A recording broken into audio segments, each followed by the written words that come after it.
Welcome to our series on Work Happy. Today's episode is for the Enneagram 1. So, whether you are an Enneagram 1 or maybe you work with an Enneagram 1, and it's likely that you do, this episode is going to highlight the gifts that the Enneagram 1 brings to the workplace and also invite you to a shift. This is 9 in 9 Enneagram Wisdom for Life. Let's dive in.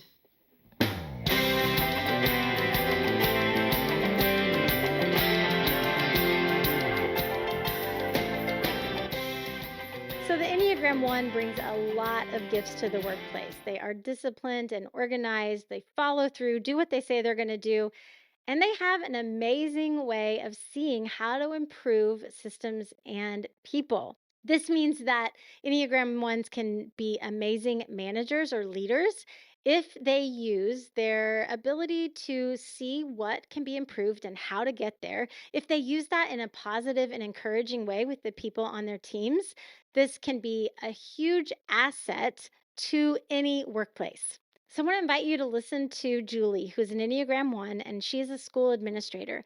And I'd love for you to hear how much she enjoys using this ability to see the ways in which things can be improved and strategies, the way she uses that as a leader, and the way that she uses it as an encouragement to the people that she works with. As a leader, I actually really love being in a managerial position because I love, one, seeing the strengths in the teachers that I help support and like calling that out in them. And I think in our profession, and probably likely many others, we focus so much on what we're doing wrong or how we can improve or, cut straight to the criticism and the ways of improvement. And so, what I like to do when we have a mid-year review or an annual review is say, like, don't even look at the suggestions for improvement. Like, let's just sit for a second and like let's talk about what you do well, what's unique about you, your strengths that are unique to anyone else. And like that's pretty powerful because people don't spend a lot of time just sitting there. And so I love that. I love that I can see it so naturally. I know some of the other leaders that I work with, it's harder for them to Mm-hmm. come up with that. But for me, it's like a spotlight. And so that's really great. I also love um, watching people grow and helping people grow Yeah, of course. because we love improvement Yeah. and so being able to give specific actionable feedback and then seeing that come to fruition and seeing teachers grow or grow in confidence or student outcomes, it's really gratifying to be able to watch that. All right, so that was one of the gifts that the Enneagram 1 brings to the workplace. But now let's talk about the shift. Because the Enneagram 1 is in the doing triad, it means they're always going to be doing something to make the environment around them right, whether it's the physical environment or the people or the systems within the organization. And that can be a really good thing, but it can also be really exhausting and really stressful because the Enneagram 1 feels like the only option is to give 100% of the time. The shift I'm inviting you to make is that as an Enneagram 1, you don't have to give 100% of the time. Now, before you panic, I want you to listen to another part of our conversation where Julie shares how she has helped herself and her daughter adopt this strategy that helps her have less stress and be happier in her work. I taught for 15 years before I moved into administration.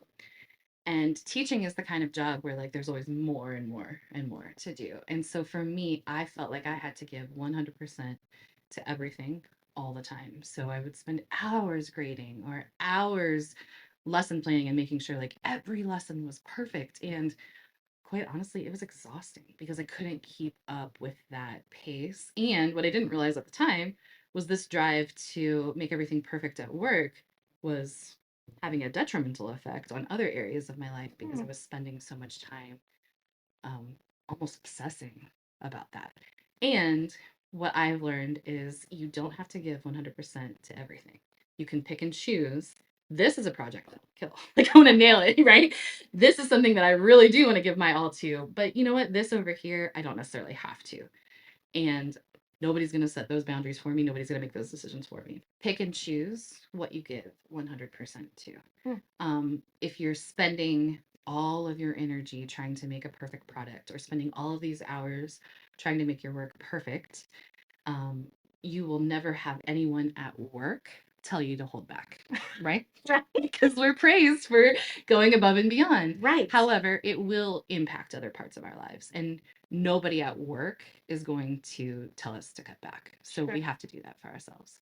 For a while, I used a mantra, done is better than perfect, which to me meant there are certain things you just have to finish. It does not have to be perfect. Hmm. My daughter right now is struggling with a little bit of perfectionism. She will get these packets, homework packets that are just like, not worth that many points, right? But she's spending all these hours trying to put all these details into it and go above and beyond like you would for like a bigger project that's worth more. Mm-hmm. And so I've been telling her done is better than perfect. And she's like, Mom, I'm tired of you saying that. And then I had to really think about it. And I was like, it is kind of a dumb saying. Like, because if you look at something over here that's very detailed and done with excellent quality and something that you just slap together. Like this is not better than this. So a better way that I've been trying to phrase it is not everything deserves your 100% effort. Oh. Which is interesting because some kids need to hear like do your best, always do your best. But someone who's more of a perfectionist, whether that's a child or a coworker or whatever, that's not the best advice to say always do your best, especially for an Enneagram 1, because we might kill ourselves trying Right. to do our best. Yeah. So to be able to have the discernment to know this particular project does deserve 100%. It does deserve my best. This particular project, the objective is to just get it done. Yeah. It's not to make it like perfect and kill myself over it, but I just want to try to get that done. In the work with the Enneagram, we use two really simple tools to bring what's happening in the subconscious or the unconscious mind to the forefront. And those two simple tools are questions and mantras. So, for example, as you just heard Julie share, when she's feeling that internal stress or that internal pressure to give more and give more and give more, maybe the inner critic is giving the Enneagram 1 a lot of you should be doing more, you should be working harder, you should be working faster. We can use questions and mantras to help pause and slow the mind just a little bit. A question might be, does this deserve my 100%? Or a mantra might be, I don't have to give 100% of the time. As a teacher, I've been collecting questions and mantras that help each of the Enneagram numbers in really specific ways. And that's a part of what you receive for free when you register for my class that's called Designed for More. So I'm excited to announce that right now registration for the class is open. You'll find information about the class in the link in my bio or in the links below. You're going to receive a free downloadable copy of the questions and mantras for each number. Oh, yeah, I don't want to forget. There is a discount code for my podcast listeners. So when you register for the class, use the discount code podcast and you're going to save $99. And I really hope I'll see you in my Enneagram class designed for more.